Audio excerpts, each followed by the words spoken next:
The floorboards groaned under my weight. Dust swirled in the faint moonlight filtering through grimy windows. The air hung heavy, thick with the perfume of decay. It was a fool's errand, I knew, venturing into this husk of a house in the dead of night. But something drew me here. A morbid curiosity, perhaps, or the whispers of a story untold. A sudden creak from upstairs sent a shiver down my spine. My heart pounded against my ribs, a frantic drumbeat in the silence. I froze, listening intently. The sound didn't repeat, but it had stirred something in the stillness, a palpable tension that clung to the air like cobwebs.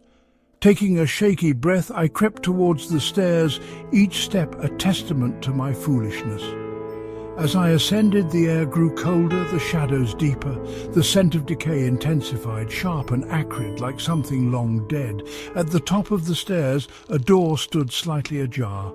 A pale, flickering light emanated from within, casting grotesque shadows that danced on the peeling wallpaper. Hesitantly, I pushed the door open, my breath catching in my throat. Twilight painted the forest in shades of purple and grey. The air, thick with the scent of pine needles and damp earth, was strangely still. I walked deeper into the woods, the path ahead barely visible in the fading light. A low growl, barely audible at first, sent a prickle of fear down my spine. I stopped, listening intently. The sound came again, closer this time, a deep, guttural rumble that seemed to vibrate through the very ground beneath my feet.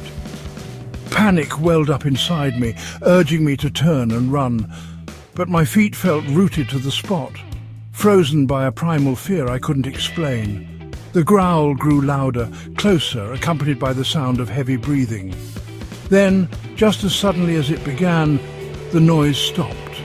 The silence that followed was deafening, broken only by the frantic thumping of my own heart.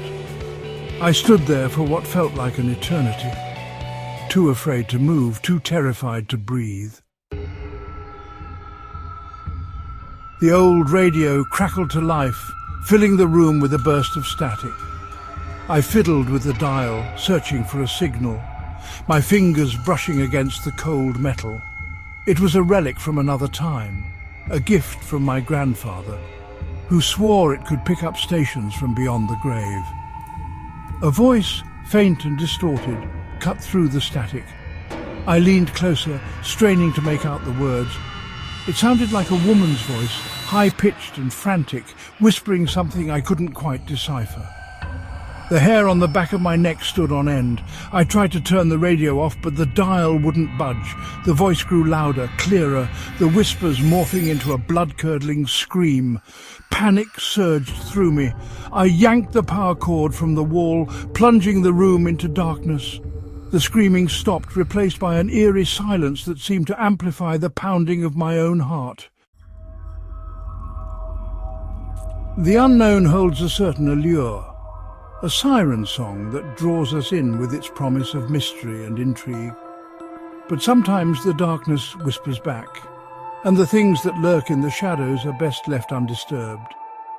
The old house on Harbinger Lane, the shadowy figure in the woods, the whispers in the static. They are reminders that some doors are better left unopened, some paths untrodden.